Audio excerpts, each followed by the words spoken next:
Hi, everybody. Welcome to the Zebra Marketing live stream show. Thanks for joining us here today. I hope you all had an awesome St. Patrick's Day celebration last night. I didn't do anything too exciting. I ate some chicken pot pie and stayed home. But I hope some of you had some fun last night for St. Patrick's Day. I hope you wore green. I wore some green, so that's good. um, my name's Laura Camrath. I am CEO of Zebra Marketing, and today we're going to talk about hidden buyer intent. So, your buyers, your future customers, they're researching what you do right now, but most of us can't see that activity. So, if you think about maybe the last time you bought a car, I bet you knew exactly what make and model of car you wanted to buy before you ever went and visited a car lot. Last time I bought a car, I showed up to a Toyota dealership. I said, I want a slightly used Toyota, a slightly used Toyota RAV4. And they tried to sell me a Prius. I didn't want a Prius. I knew what I wanted. I wanted a RAV4. They didn't have any on the lot at the time, so they tried to sell me something else. That wasn't what I wanted, so I left. Um, but most of us know before we ever reach out to someone what it is that we're interested in buying. That's how modern buyers work. We go online, we research, we pull up multiple tabs and compare our options. We look at what what various companies are offering those services that we're interested in. First, we need to figure out what services do we need, and by the time we actually reach out to someone at a company, we've probably already made up our mind about what we want. And so it can be very difficult at that point to influence a sale if a customer isn't sure if you have the solutions that they're looking for. So getting into that decision making process as early as possible is really critical. And so that's what we're going to talk about here today. I hope you enjoy our conversation today. If this is useful for you, please like, share with your network, and drop a comment. If you have any questions, I'll be back here to review the comments and answer your questions if you have any questions about this. And I'm going to be sharing a complimentary resource today. It's a complimentary training, how to find your next 20 clients without chasing cold leads or paying a fortune for ads. If you'd like to get the complimentary resource, drop the word research down below in the comments and I'll respond to let you know how you can take advantage of that. All right. So again, my name's Laura Camrath. I'm CEO of Zebra Marketing. We're a full service digital marketing agency. We do everything from really beautiful websites to uh, lead generation and business growth systems. Today, we're going to be talking about one of those systems to be able to identify leads earlier in the decision making process while they're still in the research phase, so that we can then market to them as they're doing their research and making their decisions, rather than attempting to influence their decision making process when they've already made up their mind, which may be a lot further down the road when you are competing with others who you may end up in a bidding process. And it can be a lot more difficult to seal the deal, close the deal when you're in a bidding process than if a customer decides earlier on that you are the folks that they want to do business with. All right, so I'm going to share my screen here and we'll talk about some of these nuggets. All right, so your buyers are researching right now, but chances are you can't see them. So today we're going to talk about how cybersecurity, IT, technical B2B companies can identify buyers earlier before they ever fill out a form, before they give you a call, and before the competition shows up into their decision making process.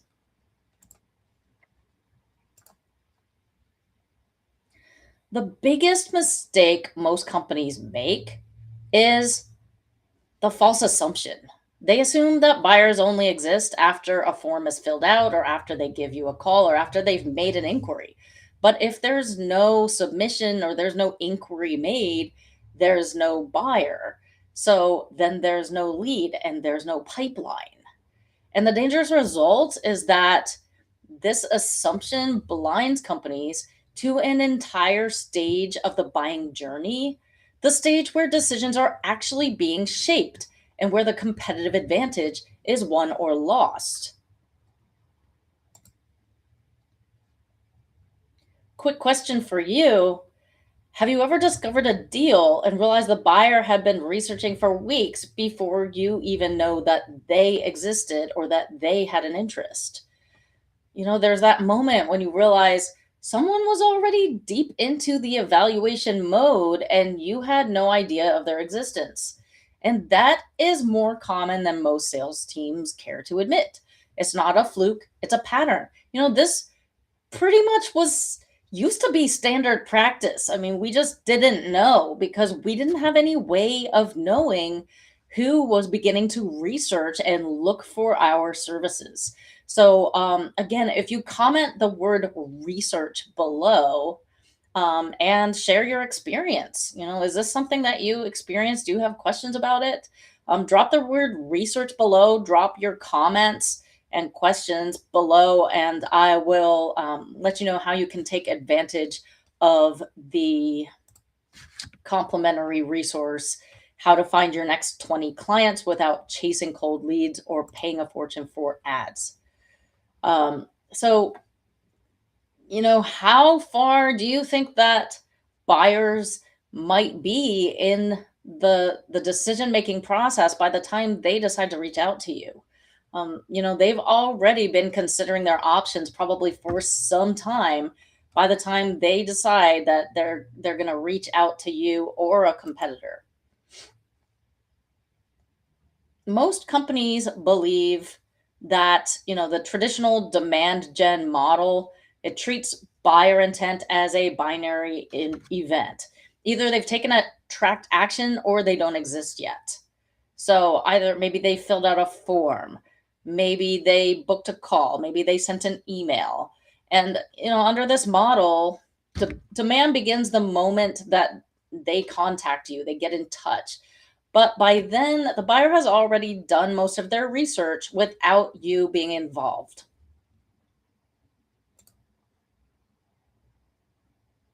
So, what are buyers actually doing? Long before they ever reach out, your buyers are already active.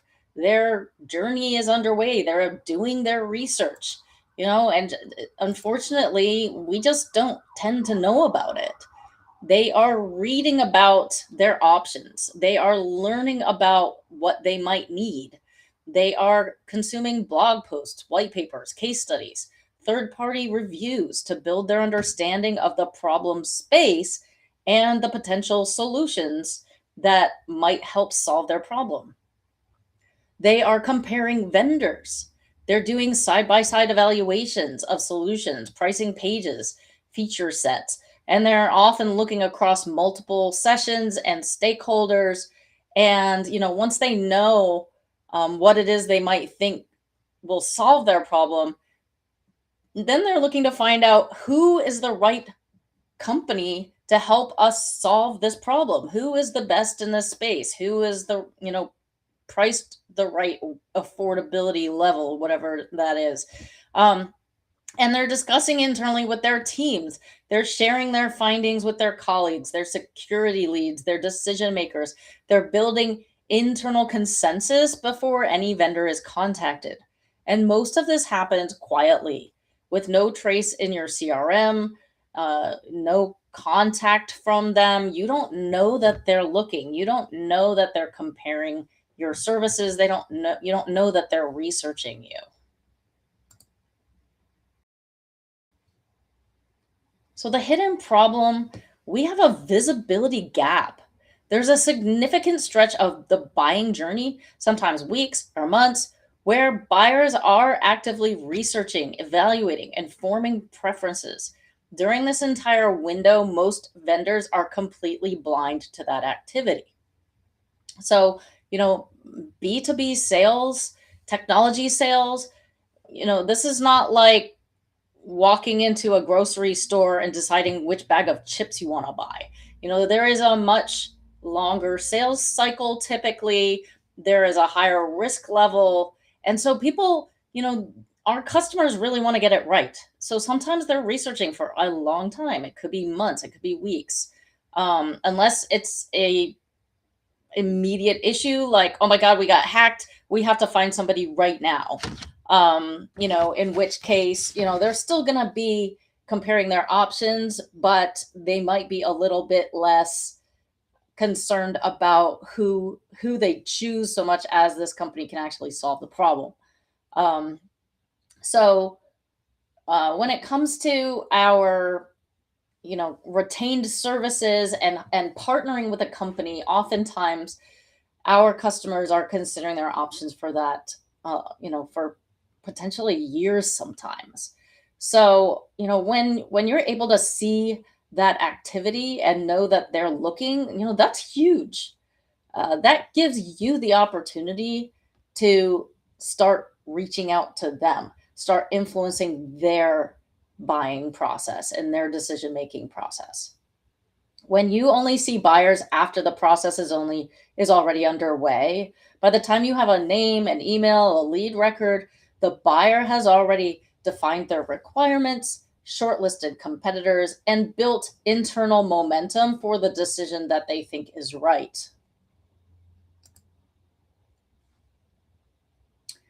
Unfortunately, this can lead to, a cascade of pipeline problems that become increasingly difficult to solve at the bottom of the funnel. So the bottom of the funnel again is where the sale is made. At the top of the funnel, we have the basically the entire population of the world. At the top of the funnel is everybody who kind of exists. And as they enter the funnel, they become aware that you exist. Then the trust is built and the relationship is built all the way till the bottom of the funnel where the sale is made. So with an unpredictable pipeline, deals appear and disappear without warning. Forecasting becomes guesswork. Late stage competition, you enter the evaluation process after others have already built trust and framed the criteria. And you may be seeing deals that seemingly come out of nowhere. Opportunities surface only after buyers are nearly decided, leaving little room to influence. So, they are making their minds up about who they're going to hire, and oftentimes doing that without your involvement. And so, they come to you and say, hey, we'd like to do business. They've already spent probably a significant amount of time deciding who they want to work with. And I'm sure that there's plenty of other customers who may be looking at your competitors. And so, not having the opportunity to influence that sale, you could be missing out on a lot of opportunities. Some in market buyers never convert a signal into a form fill, and you just never knew that they were there. So, they may be shopping with your competitors, and you don't know that. You don't have the opportunity to influence that decision. The companies who are winning today are doing it differently. They don't wait for leads. Instead of sitting at the bottom of the funnel waiting for somebody to fill out a form, or waiting for someone to give you a call, or waiting for someone to send you an email, or having your sales reps just sit in their office cold calling people all day, they are proactively identifying in market activity before buyers self identify. They identify intent earlier. They track and interpret behavioral signals, web visits, content consumption, search patterns that reveal buying intent before contact is made. And they shape that conversation by engaging first. They define how the problem is framed, what the evaluation criteria look like, and who sets the standard in the category. So, oftentimes the first one to the deal closes the deal because you're able to influence that buying and decision making process. You're able to build that trust before other people are.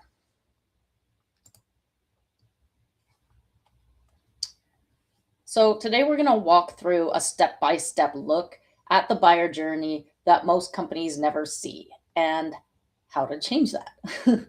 So, how buyers research cybersecurity vendors or B2B vendors, the real sequence of evaluation activity that happens before any vendor contact. And then why form fills appear late in the journey, understanding where the form fill actually sits in the buyer's decision timeline, and why early visibility changes timing, and how seeing intent sooner transforms pipeline predictability and deal velocity, and what signals buyers leave behind, the behavioral footprints that reveal active buying even when buyers stay silent, and then how early conversations win deals, why the first vendor to engage often shapes the outcome of the entire evaluation.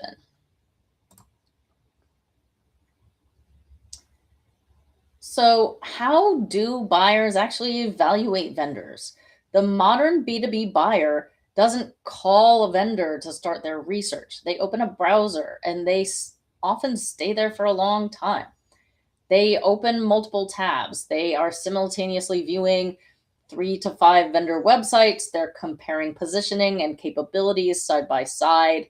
Their services and pricing review. They scrutinize feature sets, solution scope, and pricing models to build an internal comparison for framework. And then they consume content. They read case studies, technical documents, thought leadership to access credibility and fit. And then they shortlist their formation. So they narrow down the options down to 2 to 3 vendors before any outreach begins. And their preferences are already set. By the time they reach out to a vendor, they've probably decided, these are probably the guys I want to work with, or the gals. And they are probably sort of set in their mind about how they think this is going to go by the time they even decide to reach out to someone. And the reason that they decide to reach out is they think they found the answer. They think they know who they want to do business with. And if that's not you, that first reach out, maybe they ask for several quotes, um, but you haven't been aware of that whole research phase, or the fact that they were considering you as a vendor or as a partner up until they reach out and say, hey, let's talk. Why do form fills happen so late? The form fill or the call or email, it's not the beginning of buyer intent. It's pretty much the end, because by the time someone submits a form, their evaluation work has already been completed. They have researched online, they've read reviews, they've read testimonials, they have read your case studies, they have thought about maybe pricing and how that might work, or maybe that's the only thing left that they're not aware of. But they have already spent hours researching. They have compared vendors. They have already formed a bias as to who they think they want to do business with, and their internal stakeholders may already be aligned with their decision on preference.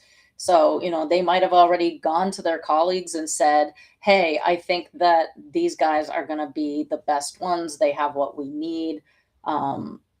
Let's reach out. And their colleague said, okay, sounds like a good idea. And so now they're starting the communication process, but there has already been potentially days or weeks or months or maybe even years of research going on.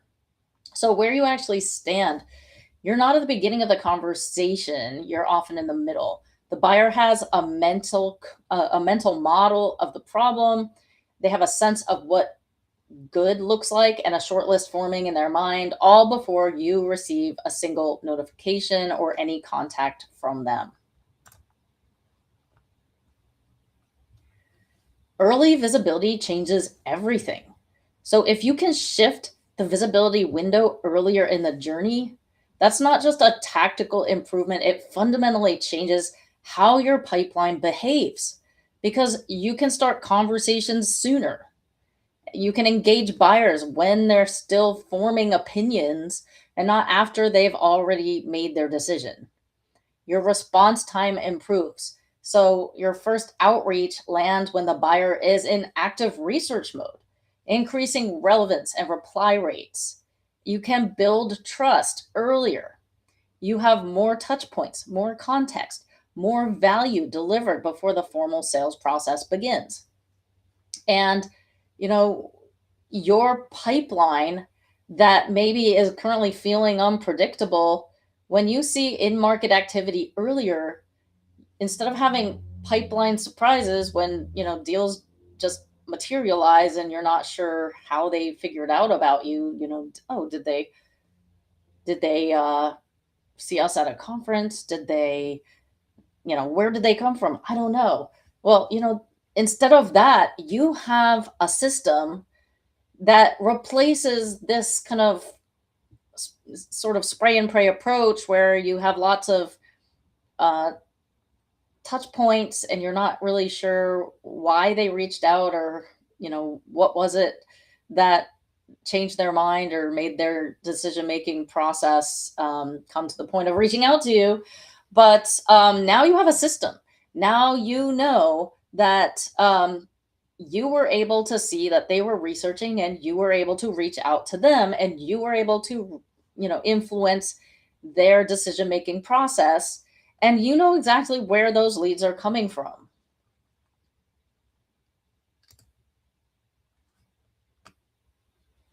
Signals do buyers actually leave behind? They may not be filling out forms, but they're not invisible. Every step of their research journey leaves a behavioral signal. The question is whether your team is equipped to read them. They are visiting websites, anonymous company level traffic revealing which organizations are actively browsing your site. They may visit certain pages repeatedly. They may spend time on key pages. Maybe they're interested in a particular service, and so they're looking at that page and spending a little bit more time there. Maybe they're searching using keyword patterns and content consumption that indicates that they're actively researching in a certain category. And then they're comparing vendors. If somebody's going to buy a car, they might be lining up browser tabs for Lexus and BMW and trying to decide, what kind of car do I want? But what kind of IT or cybersecurity services do I want? They're doing the same thing. The way we buy, whether it's a car or a service, we do the same kind of research.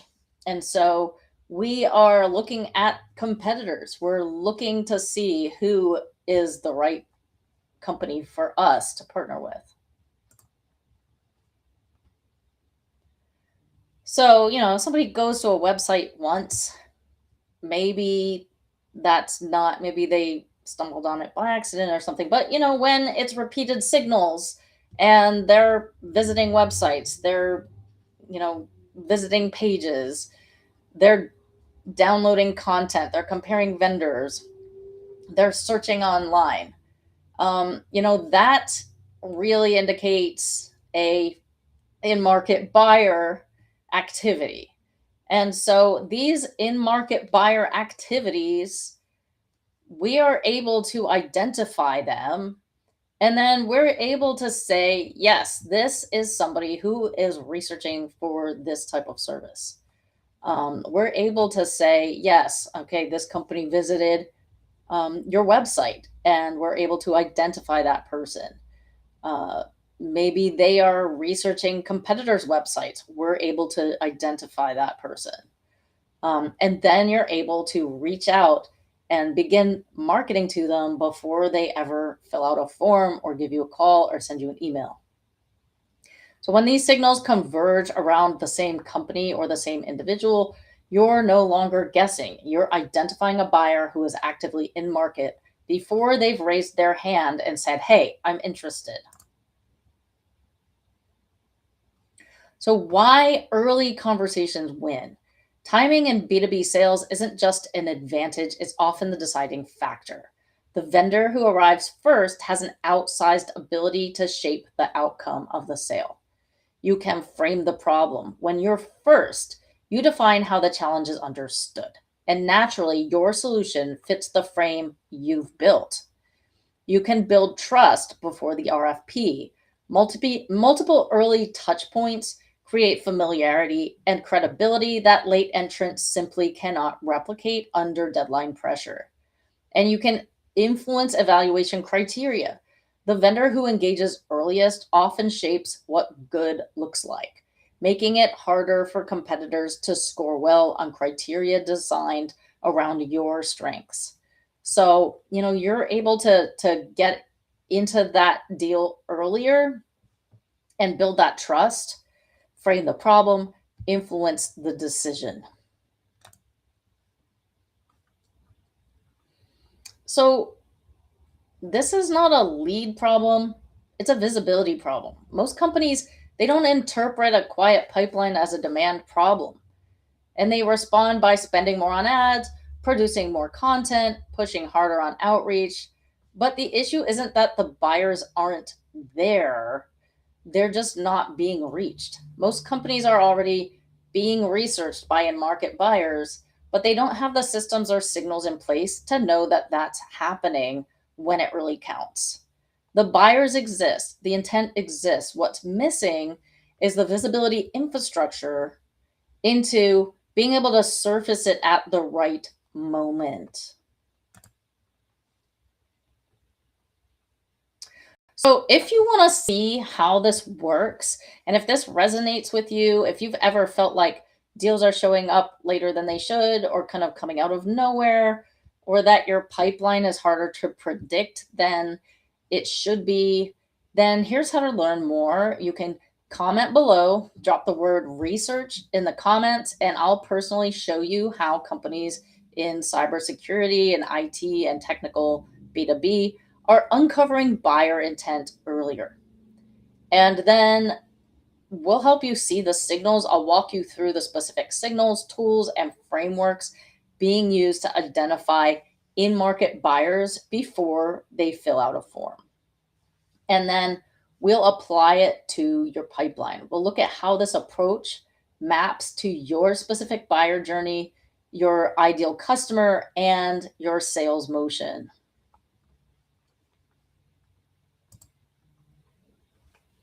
So, a quick recap.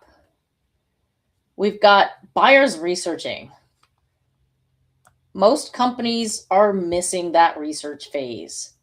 That missed information is a visibility gap. And those who act early win. And if you can do this, your competitors can do it too. So,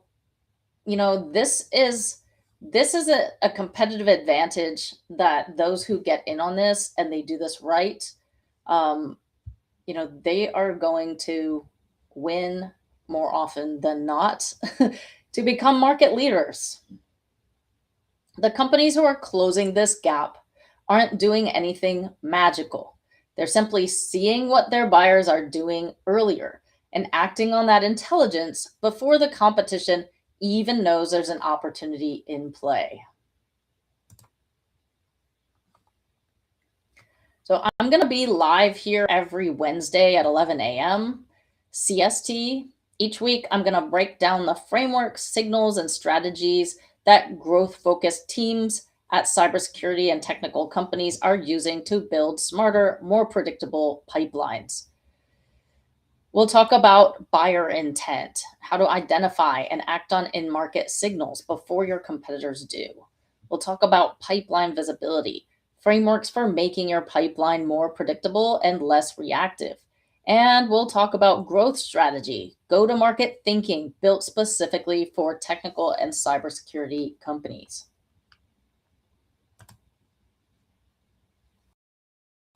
All right. So, your buyers are already out there. Right now, before you finish reading this, buyers in your market are researching solutions. They're visiting websites, comparing vendors, discussing options with their teams, and quietly forming their preferences. They're researching, they're comparing, they're deciding. The question is, can you see them? And can you influence their decision making process? The visibility gap is real, but it's closable.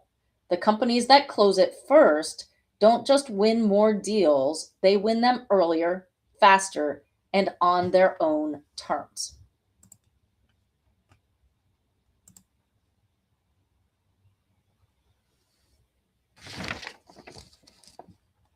All right. So it's been great being here with you today.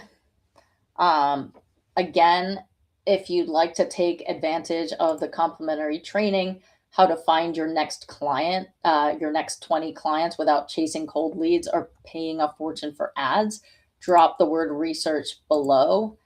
Drop any questions that you may have, comments down below, and I will be back to read them and respond. And for those of you who'd like to take advantage of the complimentary training, uh, comment research below and I'll be sure to get you connected with that. All right. So I look forward to seeing you guys again next Wednesday at 11 a.m. Thanks for hopping in with me here. I'm excited to talk about growth solutions for cybersecurity, IT, tech, and B2B companies. And I can't wait to see you guys all again next week. Thanks a lot and see you soon.